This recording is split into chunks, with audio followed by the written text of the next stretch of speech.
Hello, and thank you for tuning into the New Orchid Show. Throughout known history, humanity has always sought ways to heal the mind, body, and spirit, frequently turning to nature for answers. Deep within the Amazon rainforest, a search for such answers has manifested in a profound relationships formed between indigenous cultures and the natural world. A relationship that transcended the physical world and connected into the realm of spiritual. Among these ancient traditions is the practice of ayahuasca ceremonies, a sacred ritual that has been passed down through generations, its potent roots running deep into the cultural and spiritual fabric of the Amazonian peoples. Crafted from the visionary combination of two plants, this brew, commonly known as ayahuasca, was never merely a tool designed to satisfy basic curiosity. It was, and still is, regarded as a powerful spiritual medicine, a means of connecting to the divine, to ancestors, and to the spirits of nature. For the indigenous people, ayahuasca is a gift from the earth, offering profound healing and guidance. These sacred ceremonies are held in reverence, with a deep understanding that one enters into a sacred space where transformation occurs on the deepest levels of the soul.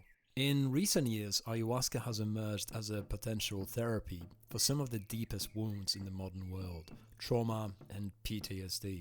In fact, there are countless stories of individuals who, after years of battling with depression, anxiety, and just generally terrible weight of post-traumatic stress, have found deep healing through ayahuasca. Veterans of war, survivors of abuse, and those who have endured unimaginable hardships have turned to this plant medicine as a last resort, and many of them have found relief they never thought possible. Take for instance the story of a former US Army Ranger, Jesse Gold.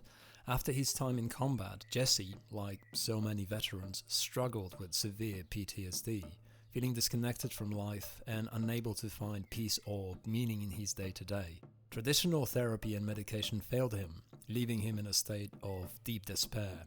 But after participating in ayahuasca ceremonies in Peru, Jesse experienced a profound shift in his healing journey.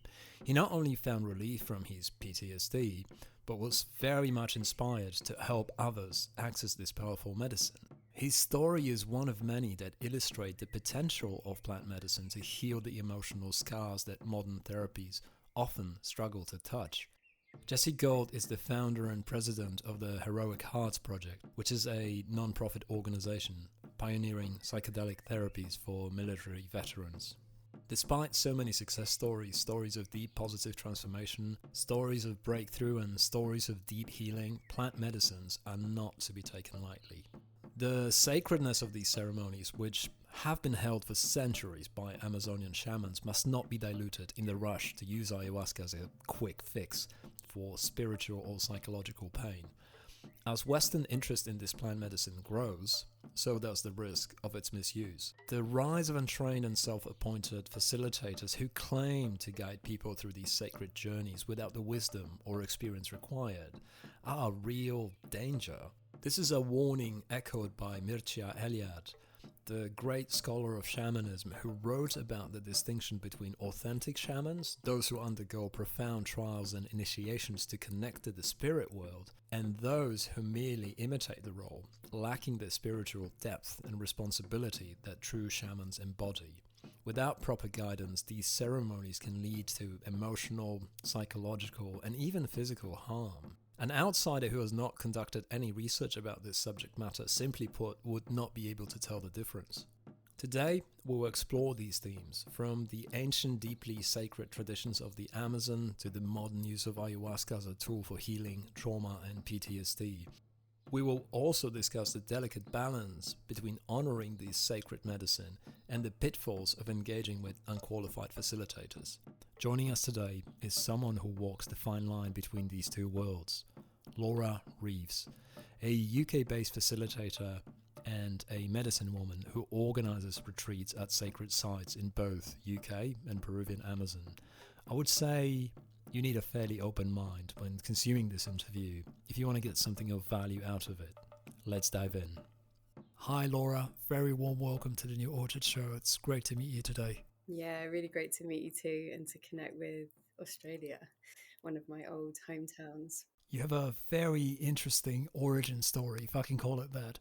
I'd love for you to share your journey into becoming a transformational healer, a plant medicine woman, an artist, and explain to the audience how each of these unique roles informs your approach to healing and transformation. Yeah, sure. So it's a very long story, but it really just started in childhood, to be honest. It's always been innately in me that I saw the world in a certain way that felt different to how everyone else saw it and was operating within it. And what I mean by that is I didn't fully understand how we were living in this capitalist system that we live in. It didn't make sense to me actually on a deeper level. And I remember voicing it to my parents when I was really young, probably around 4 or 5. I remember it quite vividly. And I remember my dad responding saying, "I don't understand what you mean, Laura. How do you think we should live?" And there was always this really deep, innate kind of um, knowing or curiosity, probably I want to say knowing within me that things could be different. And so I spent a long time sort of really exploring the depths of nature connection and druidry and paganism when I was a really young child, and then lost this as a teenager in the sort of classic way of partying and socializing and really sort of exploring myself, going through a lot of trauma as well at home and at school. And I feel that this really informed this trauma, this wounding that I went through, informed doing full circle basically back to where I was as a child, which was having this innate connection with spirit, with nature, with something that lies beyond, and a curiosity of stepping into a new way of living, which has been something that has never left me throughout my whole life. So, yeah, in short, I went to university, studied philosophy. It was the only thing really that was academic that I could say that was exploring something infinite, something beyond. However, I still felt it was very logical, very mind based. There was something still kind of missing from it in the way that it was taught. I actually went to Melbourne University as well, which is one of the times I lived in Australia. And yeah, I remember after university, I traveled a lot and I I did internships at NGOs and nonprofits in the States, and ended up going down to the Amazon. And I think that that was where I really, because working in those NGOs and those nonprofits, it was an amazing experience. However, there was something still missing from those experiences for me, something that wasn't really touching on this deeper curiosity that I had as a child and that kind of always was within me.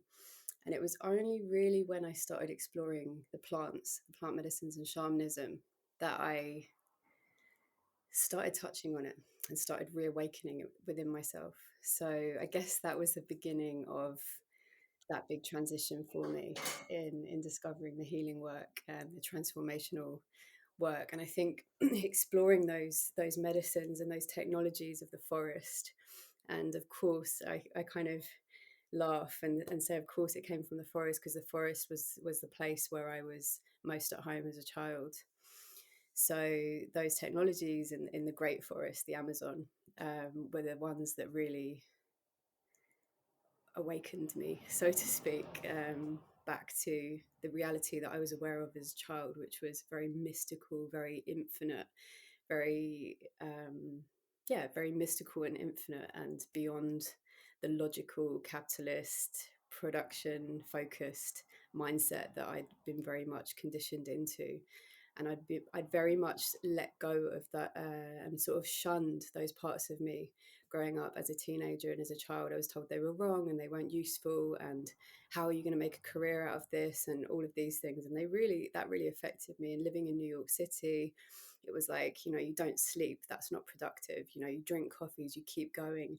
I think when I was in New York, I was very quite deeply programmed actually into that mentality of how hard you work is how much you get out of it, and success is everything. And yeah, so it's still today I am deprogramming those aspects of those mindsets around you gain your self-worth from how much you create and how much you produce. And I'm still really finding the embodiment of how I want to live more in connection with the mystery and my truth. So yeah, sorry, that was a long roundabout way of telling you the sort of underpinning journey to get where I am and into the transformational work.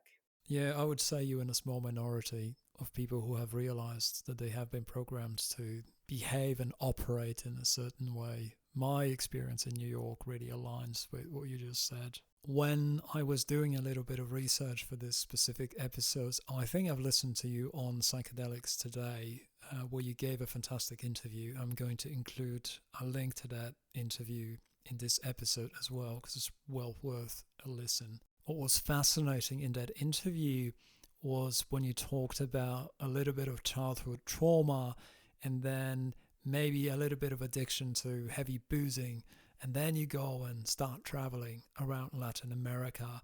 And that's not seamless. You having some problems there, meeting some strange people and whatnot. But then the forest, the Amazon jungle, pulls you in somewhat magnetically to heal you and to transform you. And I thought the way you told that story was absolutely fascinating. Yeah, it's interesting. Ever since I was a child, I was so fascinated with the Amazon rainforest. It was like, oh my God, that's the wildest place in the world. I was just really, really curious about it and would talk to my friends about it. One day we'll go, as if it was this like, yeah, really, really amazing place and so far out. And yeah, I've spent, God, half my life there recently and ended up living there part time. So I think part of me knew something, which I find so fascinating as well. You know, I really believe in or have experienced that time is not what we perceive. So I feel that I was touching into something when I was younger. Do you mean Yeah. linear time?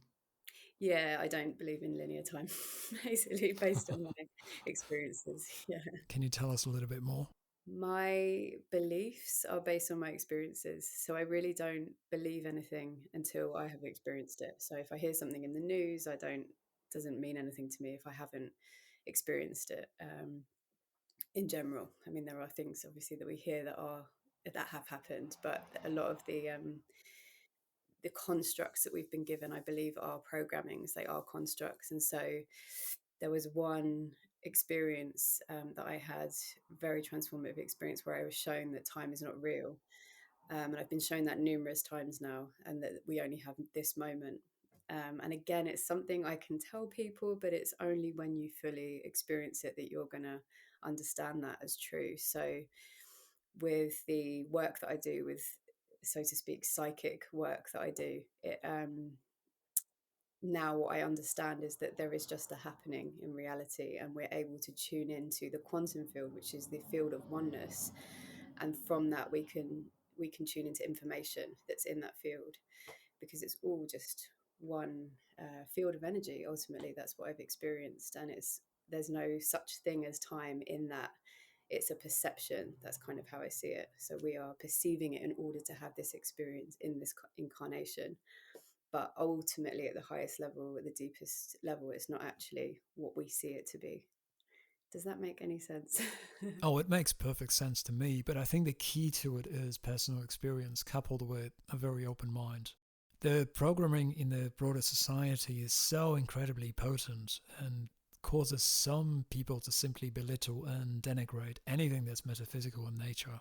Also, the other problem is the lack of adequate language to actually describe those other layers of reality. We borrow from the materialist dictionary all the time and use scientific terms like you just did when you said quantum fields. When you're trying to explain the illusion of linear time, science is kind of very precious when it comes to their language, and people who work in that domain can be quite sensitive about how it needs to be used and also have a tendency to tune out of conversations like this one. You know, one of the reasons why I wanted to get to know you and interview you is that in my small circle of connections, I know people who are going through some seriously tough times and are looking for help, seeking some kind of therapy that will help, but at the same time, they are so firmly locked into the materialist brand of medicine, this sort of blunt pharmaceutical tools, and are unwilling to contemplate any alternative modalities at all. Anything that's out of mainstream is absolutely a no-go. On the other hand, I also know people who got to a place where they had nothing to lose because of their trauma. PTSD was so severe, they were willing to try anything. They not only got better quickly, but at the same time, they've completely transformed into a different person altogether. Yes, I'm kind of hyperbolic here a little bit to get the point across, but you get the idea. The potential is just so incredible if it's applied properly. Yeah, great. I feel that this is a generalization, but the pharmaceutical industry and the system itself really deal with the symptoms rather than the actual core of what's going on. And the plants have shown me very clearly that we are making ourselves very sick through taking these drugs. They're not medicines, a lot of them are drugs. And they're clogging up our energetic system, they're clogging up our body, they're making us ill. And these plants, this forest, it's a pharmacy, and it has the answers, it has the medicines that we need, and we're destroying it. You know, those at the, I hate to say it, at the top, but those with lots of money and power at this time, the last throes, so to speak, of the old paradigm are still trying to hold on and destroy the natural pharmacies because they can't make money out of them. This is how I see it. I sound like a hippie, but really, like, that's how I see it and experience it. Um, so yeah, it is scary to experience something new for those of us that have been very stuck in certain ways of seeing things. But I do feel that there is a transition at the moment. There's a renaissance, so to speak, of this work and these ancient lineages. I see it even in the indigenous culture of England, like the Druidry and the paganism is re-emerging, and people are experiencing celebrating the earth cycles more than they ever have. I remember I was the only one as a child that was doing that. No, none of my friends or anyone around me was doing that. Was celebrating the earth cycles and connecting to the rhythms of the earth, and now it's quite a common thing in my circles. So yeah, it's really beautiful to see that reemergence and to see people more open to these things and to understand medicines like ayahuasca actually have the potential to heal. Whereas, yeah, when I first was drinking that medicine, what, like 12 years ago, it was unheard of. Um, and my parents thought I was taking drugs and I was partying. It's like, oh my god, like it was literally the opposite of doing that. I can't even explain. But now they're beginning to understand, I think, because there's more awareness around it. So that's a relief. But yeah. Yeah, absolutely. There's definitely some kind of an awakening happening. There's a lot more awareness of what those things are compared to what, people talked about 10, 15 years ago. Anyway, let's move on. You specialize in a very diverse range of methodologies, which include craniosacral therapy, somatic experience, QiGong, shamanism, breathwork, inner child work, meditation, plant medicine, and embodied empowerment into your session and retreats to facilitate healing and personal growth. Can you discuss the significance of each of these modalities in your practice and talk about how they contribute to the holistic well-being of your clients? You don't have to talk about all of them because obviously we've got limited time, and maybe you can pick one or two. It's a big question. It's a great question. So it's a lifetime journey of all of these practices coming together. And I think it started with the shamanism. It started with working with the plants and really unlocking my psyche to experiencing a multi-dimensional universe, and starting to really go into the places on a soul level and an energetic level where trauma was stored, and going into um, an awakened sense of actually who I am and what reality is. So it was a really deep process that I went through shamanically, really scary at times, really facing my fear, facing death, facing other dimensions with beings that I didn't want to face, and many, many different initiations and tests on those deeper levels. However, what I really wanted was to bridge the gap in between the shamanic world, which was quite far out back then. I feel it's a more commonplace now, like we were just saying. Bridge the gap between that and this world, and those people who you were mentioning that would just never go and experience that. However, we're in a lot of pain, and I was seeing systematic pain, collective pain, and fear on so many levels. I'm very empathetic, so I would be sat on a train and just feeling the fear and the sadness in people's faces and in the space, and really feeling like it's my role to assist people to come back into their heart, to realize their place, remember who they are. And so I realized that I am meant to work with the plants. However, there was a bridge to gap between the plants and this world, like I was just saying. And so I was finding practices that could assist in that feeling of liberation that I felt with the plants, but without taking the plants. So I was creating experiences for people with my theatre company, which was an embodied space, an embodied interactive experience to experience oneness and to see the self and the identities and let go of the identity and come into joy and ecstasy and bliss and just this liberated state of oneness, which is all that we truly are. This is what I've been shown with the plants. And so it was my challenge and my mission at that time to really channel the messages, to put the messages that I received from the plants into this piece to help people just literally through a half-hour experience. And it started to work. So then I was creating more experiences and workshops and different and drawing on these different practices that I was experiencing through going to conscious community, like ecstatic dances, like experiencing somatic work, studying with people like Peter Levine and Gabor Mate, and realizing that I had put together workshops actually before I studied with Peter Levine and Gabor Mate. And I was realizing that what I was doing was what they were teaching. And it just felt like those alignments around somatic work and working with trauma, I was like, okay, so this is something I kind of see it as it's in the field, and we're all kind of like touching on, okay, this works, to feel into the sensations in the body, to notice, like in Buddhism, to really notice, to become loving awareness, that which is passing through, to realize that everything's impermanent. I did things like Vipassana, which is a 10-day silent meditation, and it transformed me. And that was without the plants. However, the plants were always underpinning everything that I was doing. So it was really like a weaving between all these practices. I experienced breath work, and I was like, God, you can literally reach states of releasing DMT and otherworldly states where you can access downloads and connect to your soul through just breathing for a few minutes, you know. And so I began to weave these experiences, these practices together to create transformative experiences. I wanted to create a space where you come in and it's like you go through a portal, so to speak, into a healing experience, and you come out with a lot more liberation and joy, and it was working for people. So I just kept going with it. And I think it was in the COVID time I had some of the best times of my life in COVID, which I feel there's a level of guilt for saying that. I know there are those of us that did and those of us that didn't. And for me, I took it as an opportunity to rebel and to go outside and connect to nature and really be in liberation, do the opposite of close myself down, and really breathe fresh air and do all of those practices to really get myself grounded and centered and connected to my soul and nature, and to help people and to be of service. And it was at a time where people really needed that. So it was when I really defined and honed in these workshops that I was offering with Psychedelic Society at the time.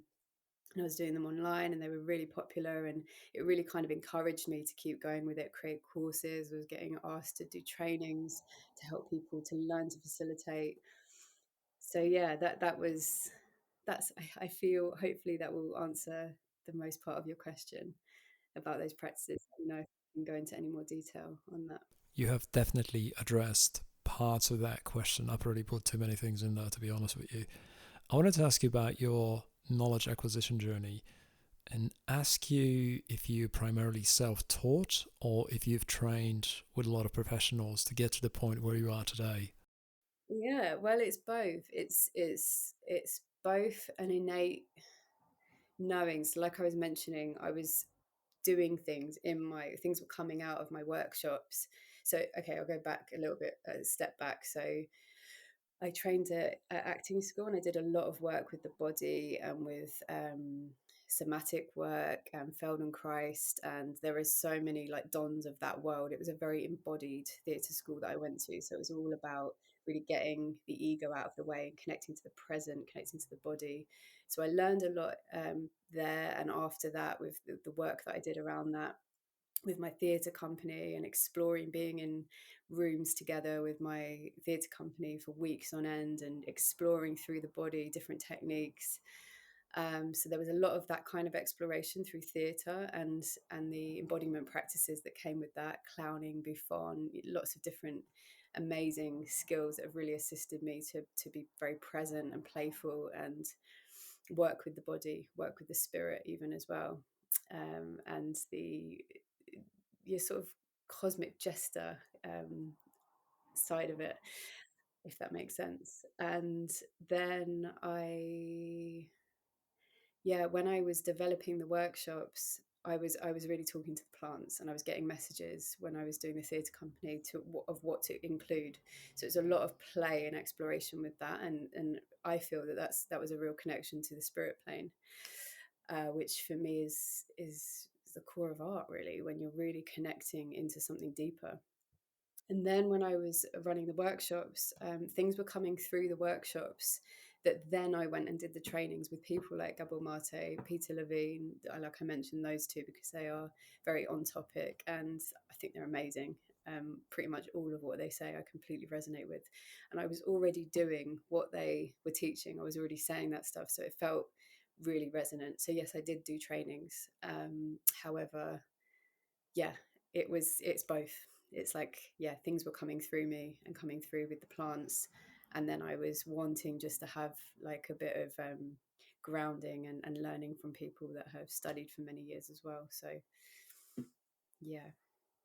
I was wondering, how do you approach working with plant medicine in a way that respects its traditional roots in indigenous practices, while at the same time ensuring safety and efficacy for your clients?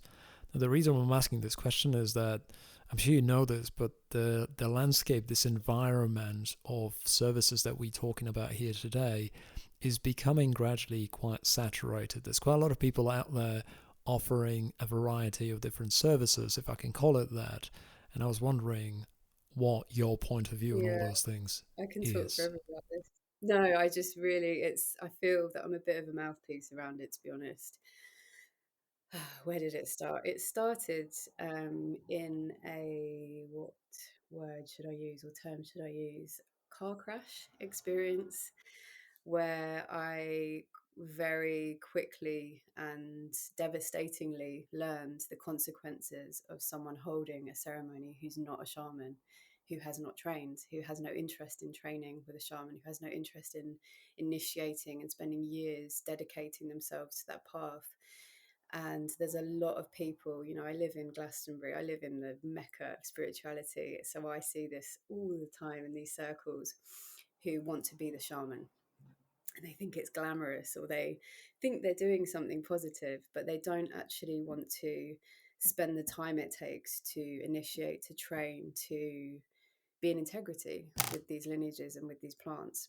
So I didn't know this, and I think there's a lot of naivety, which is why I think it's really important to talk about this. I talk about it a lot. Anyone that asks me, I will give them the spiel, so I'm happy to say it. There, yeah, I had naivety around it when I was younger, about 10 or so years ago, when I began experiencing the plant medicines, very, very strong plant medicines that open you up energetically, that are basically like a psychic surgery. And, 9 times, I want to say maybe 8 times out of 10, if you just drink a medicine, you have a psychedelic experience that's unheld, it might be okay. It might go okay because the plants themselves can be very healing. However, there is that percentage of chance, and that was me, and that was other people in this specific circle that I'm referring to, but it is not isolated to this circle. There are many others, that things go wrong, and then that person that's holding that ceremony, that space, has no skill or sight, shamanic sight, to actually be able to help you. So you're left in a space that is not healing. It's the complete opposite. So I had an experience which, yeah, it's a long story of what happened, where I ended up in a very bad space, psychically and psychologically and mentally. I was quite wounded from it. Basically, this person could not hold the space, and then they told me that I was just love and light and it was all okay. And basically, it's not all love and light. Look at the reality.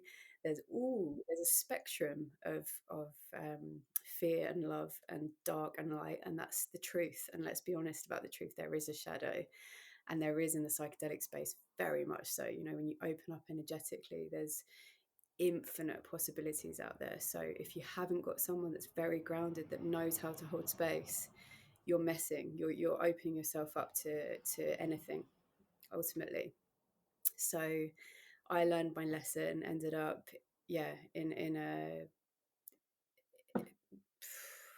unhealed, traumatized space ultimately, and was helped out by someone who had trained and had initiated and had the shamanic sight, which is what you need when you're a shaman. You need to be able to see interdimensionally. You need to be able to, they're doctors of the spirit plane. I didn't know this. I didn't know any of this because we're not taught it in the West. So now it just blows my mind. I see courses online on Zoom where they train you to be a psychedelic facilitator, and you can be a shaman in a few weeks. And I'm just literally like, oh my God, like the people are going to get completely traumatized. It's so sad because I was one of those people. And you've just got anyone joining this course and thinking that they can go and be a shaman like in 8 weeks on Zoom, and it's just, oh my God, it's quite worrying actually. So I am a bit of a mouthpiece on this. So now I only work with people that have been properly trained and initiated and spent years with the plant that they work with, and they haven't bypassed it. And the bypassing that I hear from people, I mean, I just speak to this quickly. I've heard everything from, I don't need to train like the indigenous people do because I was a shaman in a past life. I don't need to train because someone in Bali told me, they blessed me and told me that I can hold ayahuasca ceremonies. And that was the one that this happened with. So she didn't need to do any training, went through addiction or whatever, and then like held all these massive ceremonies with 50 people because someone blessed her to do that. It's like not how it works. You know, the indigenous people that I work with, they've trained their whole lives, really. They've dedicated themselves to the plants. It's not an easy path. And that's why, probably why people want to bypass it, because it's really, really hard. So yeah, I mean, that one is specifically with ayahuasca, and then the other plants, I do still believe that there needs to be a lot of discipline and a lot of dedication and sacred sacrifice to the plants. Yeah, so that's my piece on work integrity. I think it's a massive shame that things are playing out the way they are playing out, but that's kind of predictable. There's one more thing I just want to say on this, which is quite an interesting one. I believe it's a really important and good thing that the plants are reawakening to awaken us, as Terence McKenna's wife once said, and I really love that quote. I went and saw her talk one day in London. So I think that's amazing. However, there's another shadow, and it's not just the person who thinks they can be a shaman without doing any work, but it's also the therapizing of psychedelics. So there's a lot of people that are now, I'm going to be a psychedelic therapist, and they do no energetic training. And what you do, I mean, take it or leave it, but this is my experience of how this works. We are an energetic system, and our body, our spirit, our emotions are all inherently connected as one system. So when we take plant medicines, we open up our crown chakra and we open up to multiple planes of reality. And within those multiple planes of reality, there are other beings, there are other energies that exist.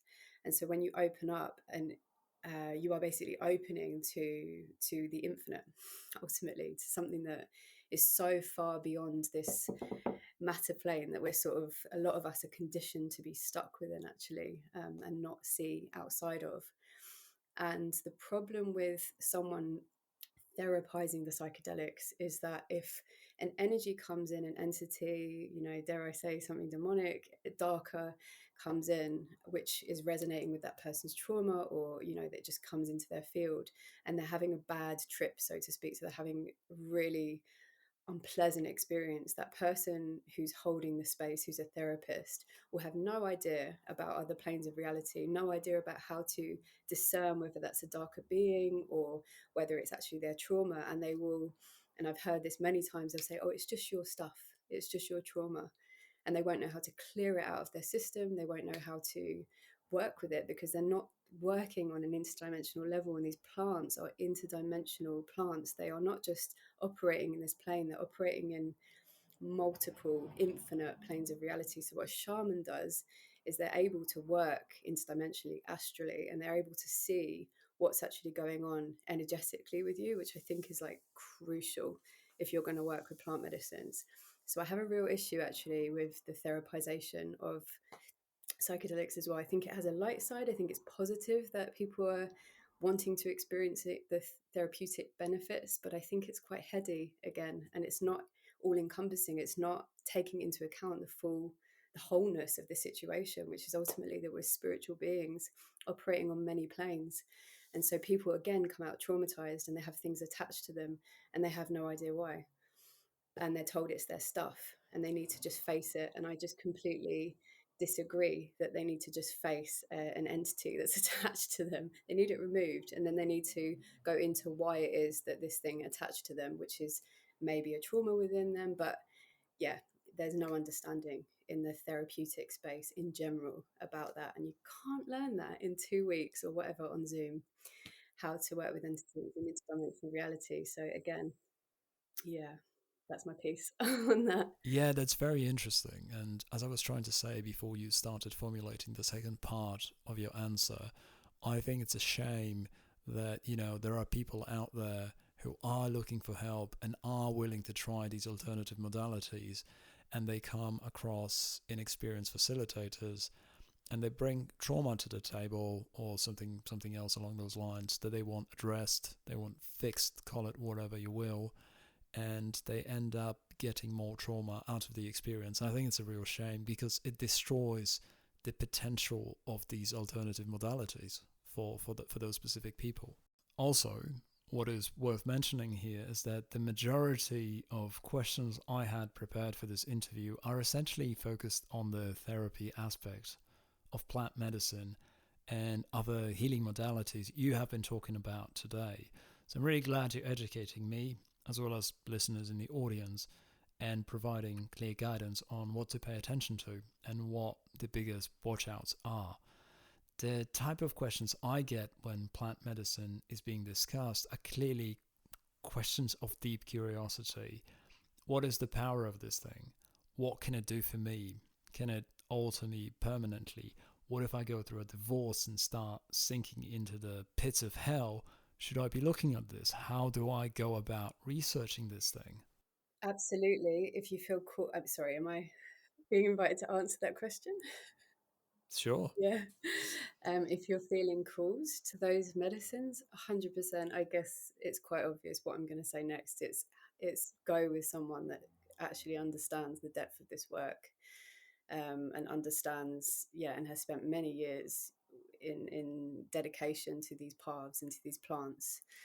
So yeah, just one more example, because obviously I feel very passionate about this. There's someone who I've heard of who runs, like, I think 7 different types of plant ceremonies and started taking psychedelics 4 years ago. And some of these plants are like literally require, each one of them require like a 5-year initiation. And it's just like, that is a red flag. And when we asked this person, so what's your training? They just said they went and did a course in Amsterdam for a few weeks.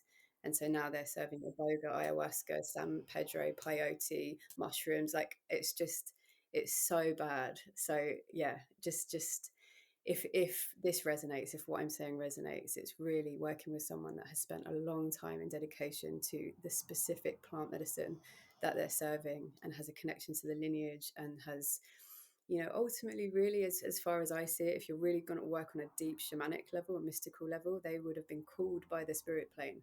They would have been called by the plants to do this work.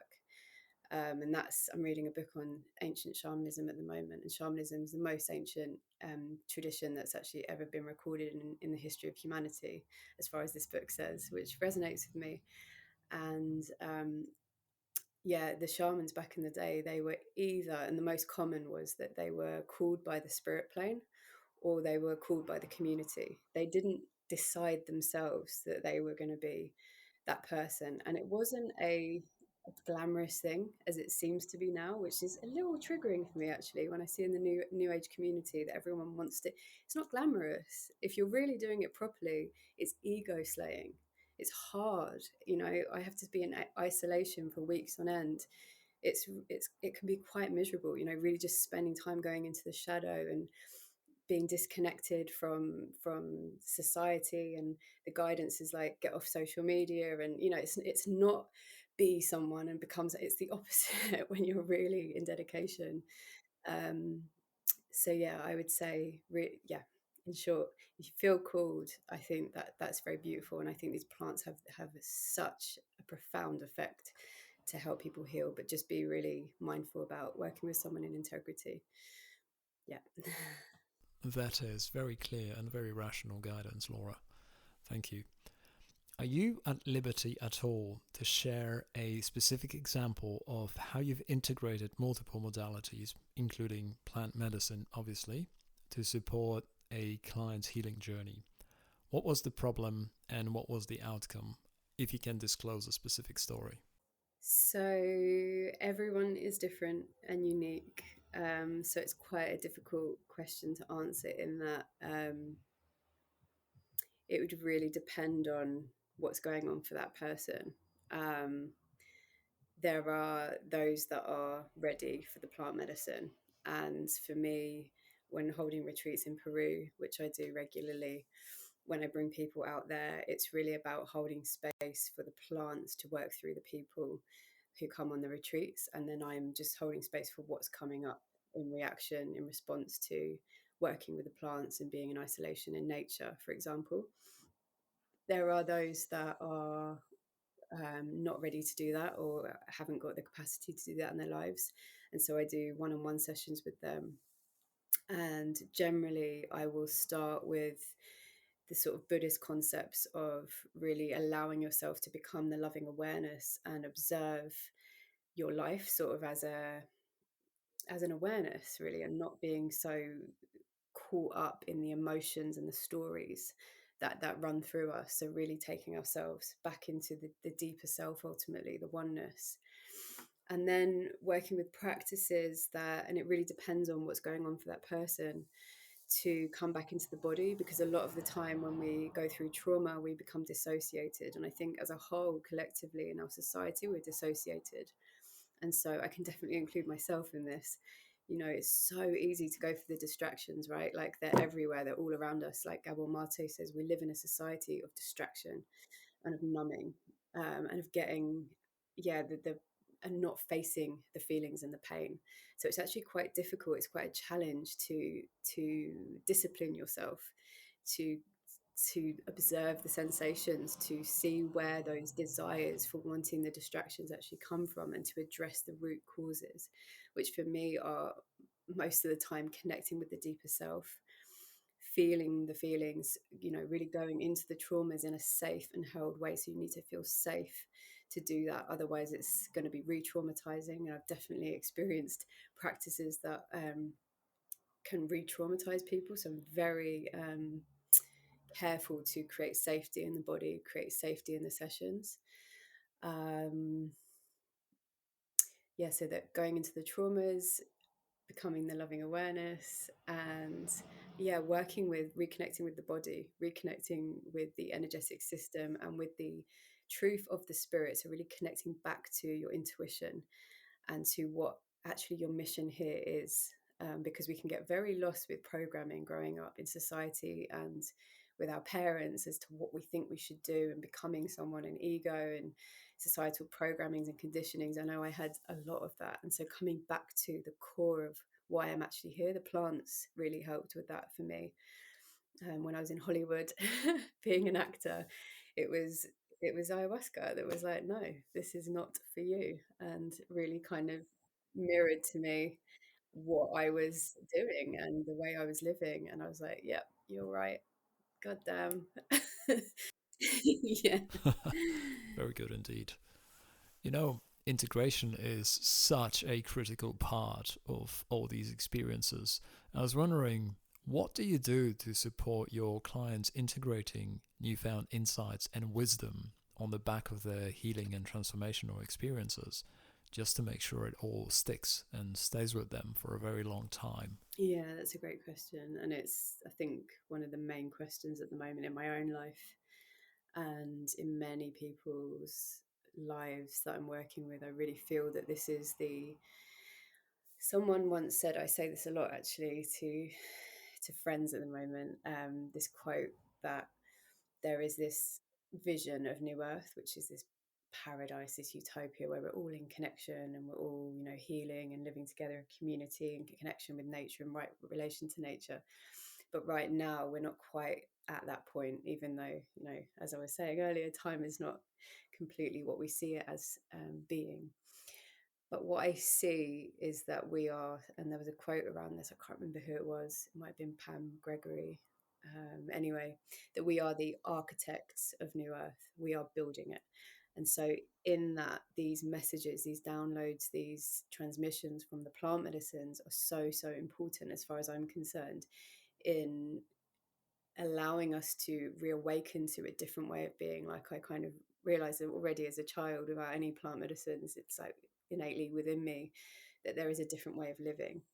And so grounding that into reality, into the body, into everyday reality requires work. Ultimately, it requires a not just a shift in perception, which is what the plant gives, but it also requires a different way of living. And I think one way in which I assist people to do this, and I've done this myself, I never tell anyone to do anything that I haven't myself first really experimented with and realized works for me, is practices. So maybe an obvious one, but to begin to develop daily practices that begin to shift your reality and shift your consciousness. So one is meditation, simple, so effective. Every morning, first thing I do is meditate, sit in front of my altar, build an altar. That's another one.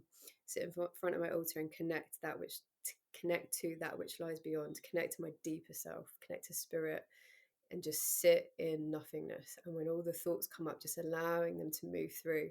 Because one of the most detrimental things, I think, actually, is getting lost in the story. So, you know, this is foundational Buddhist practice, but I think really, really resonates with me.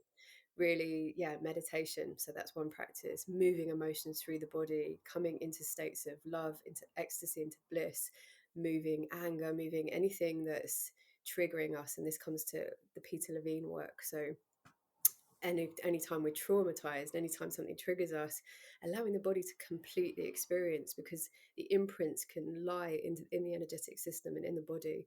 So I mean, there are deeper ways to clear the energy that I love working with the plants, with ayahuasca, with tobacco.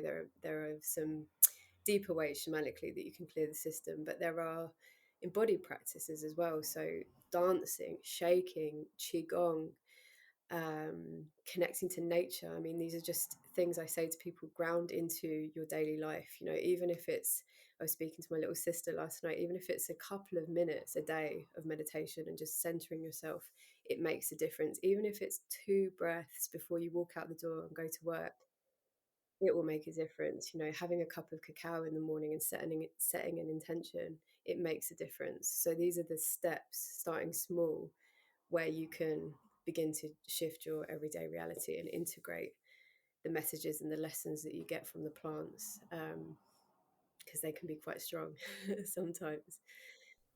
That's Yeah. really good advice. I really like that. Starting small and just moving forward. There's something else I wanted to ask you a little bit earlier in the interview, and I just kind of blanked out, and the question just came back to me. And the question is, do you have a hypothesis or a working hypothesis of why our civilization has seemingly settled into this socio-economic reality? What is your take? It's been a question on my mind for many years as well. And it was the plants again. You know, they've really helped me break through a lot of conditioning and asleepness, so to speak, and being stuck in this reality. And what I was shown, like, it wasn't a vision and a hallucination. It's a direct showing. And this is the thing I've been talking about shamanic sight and seeing, that there are people, I include myself in that, that can see other dimensions, and it's not an illusion. It's actually how it is, as far as I'm concerned, in my experience. And what I have seen through this vision that I have been gifted, that others have as well, is that there is dark and light interdimensionally. Ultimately, it's oneness, but there are other layers, and we're in one of those layers in this dimension. And underpinning this dimension is the 4D or the 5D. I think a lot of people call it the 5D. And this is like an astral plane of reality where there are light beings and there are dark beings. There's fear and there's love and there's everything in between, and there's cities and it's infinite. It's a very energetic place where things manifest a lot quicker, actually. That's a much more subtle vibration of reality. And these beings and these energies, these frequencies affect this dimension. And what I have seen, what I've experienced, is that there's a sort of interdimensional battle or polarity between dark and light, where there are beings that want to keep us in this third dimension because they benefit from it ultimately energetically. And this is where it's going to sound really far out for some people, and I completely understand, because a few years ago I would have been like, that's too far out for me, and this person's, David Icke, crazy, whatever. But actually now I've experienced it, so I am like, this is true to me. And there's an awakening happening, there's a shifting in consciousness happening, where we're realizing who we are, which is that we are oneness and we are one energy field, and we are really infinitely powerful, and we're interdimensional beings and light beings, and here on a mission to remember that, and to go through Buddhism maps it out in a really beautiful way, going back home ultimately through all these stages, Kali Yuga.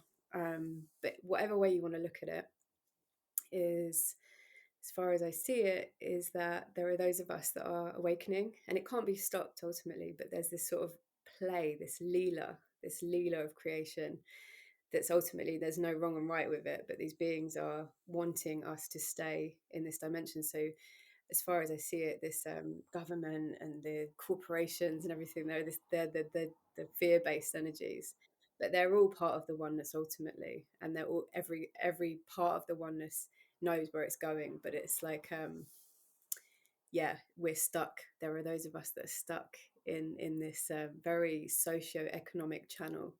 So I love what Ramdas described it as. It's like we've got antennas and there are different channels of reality, and most people are stuck in the socio-economic channels of reality, and they can't see anything more than that, because they can't see God, they can't see spirit, and there's an agenda behind that. There's a reason why those beings on that plane want humanity to stay in that frequency, because they kind of feed off it in a way.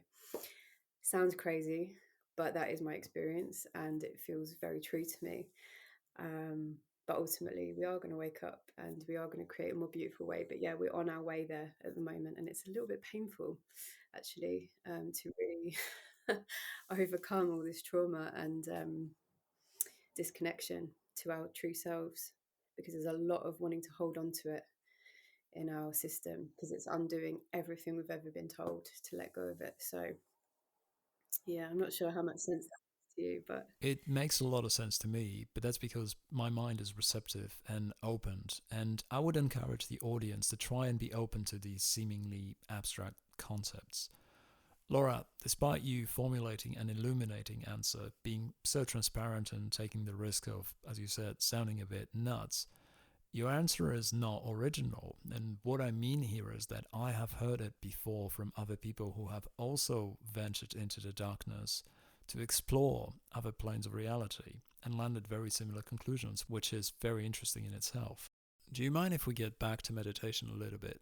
You've already touched on it earlier in the interview. I was wondering if you could talk to us. How do you use meditation in your day to day, and if you use it in the work that you do with your clients? meditation for me is fundamental. It's foundational in the way that I live my life, actually, and the way that I hold my work. So I hold retreats and workshops and ceremonies, and meditation is like the first thing that we always do, and it's always what we come back to. It's like a kind of grounding aspect, because we are, in my perspective, we are programmed to be in our minds and in our heads in the Western culture, and that isn't useful. And I see that with people that are going through really difficult, challenging situations, um, when they are in story and when they're in the mind, and when they don't know how to separate themselves from that and separate themselves from the emotions and be able to observe the emotions and the thoughts, and they get lost in them, they are hindered. And meditation for these people, which is most people, is impossible. It's really, really hard. So it feels very important to be able to be the master of the inner realm, ultimately, to be able to really slow down enough to connect to what is passing through your experience, and to ultimately understand that the internal and the external are intrinsically linked, and that they all are, as Alan Watts says, they are a happening.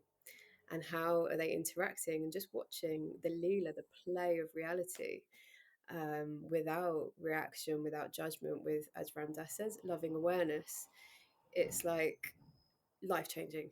It sounds so simple, but when you can do that, when you can observe the sensations on the body without reaction, when you can actually connect to them, move through them, and when you can, really be in your body and also observe reality, you are shifting your consciousness and you are healing yourself in such a deep way. Because I really believe that when we're stuck to the constructs, the programming, when we're in the mind, and when we're lost in story, we're also manifesting that externally. And those deeper subconscious beliefs, they're just playing out all the time. But when you're able to observe them, when you're able to step back and you're able to watch the inner world and the outer world, and not get attached, it's this disattachment as well. It's profoundly life changing, because then you're going to manifest something that's true to you, and that's actually in connection with stillness and with your truth and with your heart and your body, and you're deprogramming trauma, actually. So when you're able to watch sensations in your system and you're not reacting to them, so as we say, as it is said in Vipassana, when we react to, so that is either craving or averting from a sensation that's either pleasurable or unpleasurable, we are like causing a sankhara. That's what they call it in Buddhism. A sankhara is a sort of like energetic imprint in the system, and it can cause physical tension, for example, it can cause different ailments in the body. In the worst case, it can cause diseases. So when we're reacting, it's like someone annoys me, like, but if you're able to observe, okay, someone has upset me, right? There's a sensation moving through my system. Can I watch it?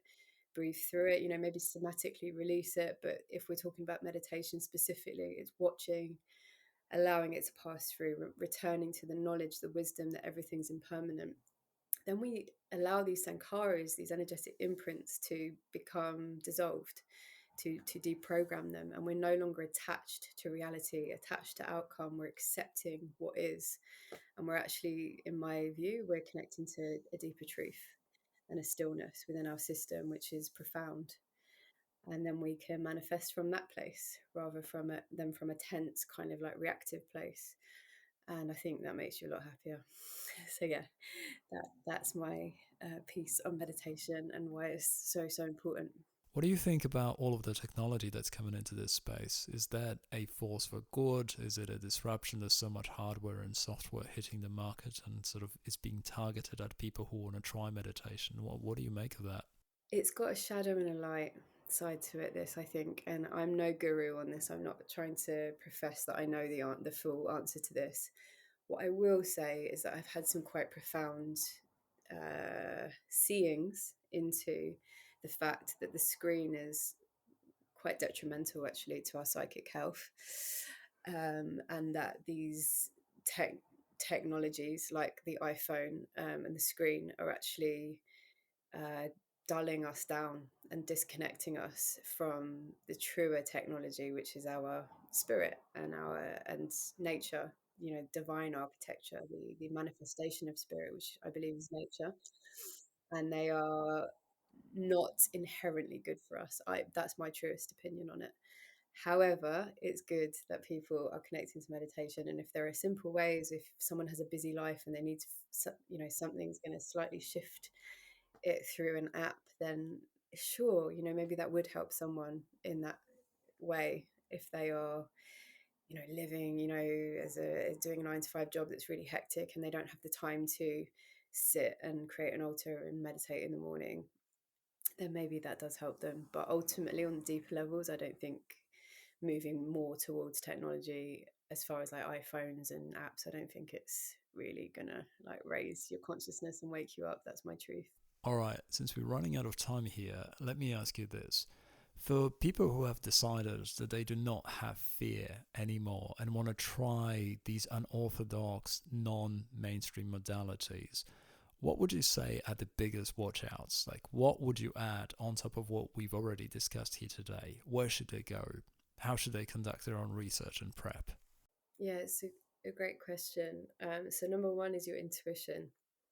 And I know that a lot of people disconnected from their intuition. So they might say, what do you mean? Because they're just thinking. And I would say if you're to sit with your body and bring your awareness into your body, into your heart, into your gut, and you're to connect to whatever it is that you're open to, which is maybe, or curious about, which is maybe an ayahuasca ceremony. How does it feel to you in your body if you were to go, if the idea of going to experience it? And it's discerning between fear, which is perhaps like a feeling of anxiety, which is natural. And like, I think it's quite normal to have that before experiencing something that could be completely life changing, and between something that feels true. So for me, it would be like there's a deeper sense in my body, in my system, that's like, yeah, it's a yes. There's a yes underneath it. So you might want to do an experiment where you say, I'm going to do it or I'm not going to do it, and just listen to how your body, your feelings respond to it, and try and go underneath the anxiety, into, yeah, a deeper kind of feeling, if that makes sense. Um, and then I would say do research on the places that you want to go to. So there's a lot of information out there now online, and I would say look at reviews, maybe speak to people that have been there, go on recommendations. Again, I've spoken a lot about this, but only work with people that have trained, that have really dedicated themselves to the plant, that they haven't, they're not, I'm a peyote shaman and I've just done peyote maybe for a year and now I'm a shaman. It's just not how it works. Basically, like whatever they say to you, if there's any excuse, it's bypassing. So yeah, work with someone that's trained and in integrity and sacrifice themselves to that plant, and learn from a teacher ideally, and then do research on it, and speak to people that have experienced it, with this person. Listen to your intuition, that's number one. And then speak to the shaman or the person that's going to be holding the experience. And if that is a person that you feel that you trust, that your body trusts, and that you feel safe and you feel comfortable with, you feel like you can be yourself, then that's a really good indicator. If you feel uncomfortable around this person, it's a no. Or if they're not up for speaking to you, for example, on a phone call, they don't have time for that, or yeah, I've heard so many stories about people being like, I had a friend ask, a loved one ask someone recently who, what training have you done? And he was holding a peyote ceremony, and the guy says, you're very in your mind, like da, da, da, and you're very, and it's just like, again, this bypassing thing. So don't take any excuses for that as well. And if someone's not very nice to you, it's just basic stuff, but work with someone who's a nice person, who you feel comfortable with, who you trust. Go on recommendations, go on your instinct, and work with someone that's trained. Those would be my biggest things. That's really good guidance. Thank you. What's in store for you in the future? What your aspirations and goals for sort of further expanding and evolving your healing practice and servicing your clients? Are you thinking about scaling up, or are you shrinking things down? What's the plan? So I'm beginning to work more with the plants of England, which I've been working a lot with the plants of South America, which has been really amazing because they're so in touch still with their ancient lineages. They haven't been completely destroyed like they were here in Anglesey and here in Glastonbury. Like they were wiped out, the indigenous people of these lands, the Druids, that they are re-emerging. And so learning from those in South America, those who are still in touch with the lineage, who are literally direct descendants of the shamans, and where it hasn't died, that connection with the spirit and the plant and their lineages was really useful for me and has been. But I do really have a deep curiosity to begin to work with these plants. So I've started doing that. I'm going to be offering programs for I really deeply believe in, and have experience, which is why I believe in, like I was saying, I can only believe in something or know something when I've experienced it. And for me, one of the most profound things that I've experienced is energetic clearing. So really being able to clear the energy field and reconnect to my essence. So I'm going to be offering tobacco purges and purges with different medicines that I've been working with in Peru to help people with energetic clearing. I'll be offering dietas with different plants as well, and ceremonies with plants from this land. So that's something, and connecting more with the ancient mystery of this land as well. I live on a sacred site here, and it is a very, very energetically powerful place, and it's been very cool to connect people to that energetically through the plants. So that's something I'm going to be doing. I also offer craniosacral therapy, so I'm going to be doing that more and more. It's so profound, the cranio. I've been doing it. I was doing it yesterday with clients, and it's just like incredible, connecting to the quantum field and receiving messages. It's like having a psychedelic experience for someone else. So when I go into a ceremony, I'm getting downloads from the plants about my path and my trauma. When I connect to someone else, I'm getting those downloads for that person, and it's deeply transformative. It can really go underneath why injuries are happening, why ailments in the system, why there's tiredness. It's like really going to the root of what's going on for that person. So that feels really potent as well. And I mean, there are more things, but I think in short, and I'm also writing a lot and connecting to creativity and music. So those are some of the things. Yeah. That's really awesome. The future is looking bright. Can you tell us how can people find you? If anyone wants to do a consultation session, ask you questions, what's the best way to get in touch? Yeah, so I have a website which I can leave with you. And so if you go onto my contact page, that's one way of connecting with me, or I can leave my email address as well. It's Laura, Laura, and then 0, like the number 0, Reeves, Reeves, at gmail.com. So I'm really open to people, if they want to work with me, to email me or connect with me on my website through the contact page. I also have an Instagram, reluctantly, but I do use it every now and then. So you can follow me on Instagram as well, and I put up information on my retreats, and I also have a newsletter, which again, I don't send out many emails. I'm not I don't bombard people. I don't believe in that. So they are slow emails, and they get sent about once every month or two, and they just give information about what I'm really connecting to at the moment, how I can help you on your journey potentially, and also the work that I'm offering. So those are some of the ways that you can connect if this resonates, if my work resonates, and this path resonates with you. I am absolutely convinced that it will resonate, so keep an eye on that inbox. In the meantime, Laura, thank you very much for your time today. This was utterly fascinating, and I can't wait to talk to you again at some point in the future. Yeah, thank you. It's been a real pleasure to connect with you, and amazing how we can. That's one beautiful thing about technology, that we can speak from. I was going to say London. So there you have it. This was wonderful Laura Reeves, a UK-based facilitator, medicine woman who organizes retreats at sacred sites in both the UK and Peruvian Amazon. I sincerely hope you've enjoyed listening to her as much as I have, and that you got something of value out of it. As always, you can find all the important links in the show notes, so please take a good look there if you want to get in touch with Laura or simply do more reading and research yourself. I'm going to close this episode with a quote by American ethnobotanist and mystic Terence McKenna, who in one of his amazing lectures said something that speaks directly to the power of showing courage and deliberately doing things that make us uncomfortable. Nature loves courage. You make the commitment and nature will respond to that commitment by removing impossible obstacles. Dream the impossible dream and the world will not grind you under, it will lift you up. This is the trick. This is what all these teachers and philosophers who really counted, who really touched the alchemical gold, this is what they understood. This is the shamanic dance in the waterfall. This is how magic is done. By hurling yourself into the abyss and discovering it's a feathered bed. That's all I had for you today. Hope you enjoyed it, and I will see you next time.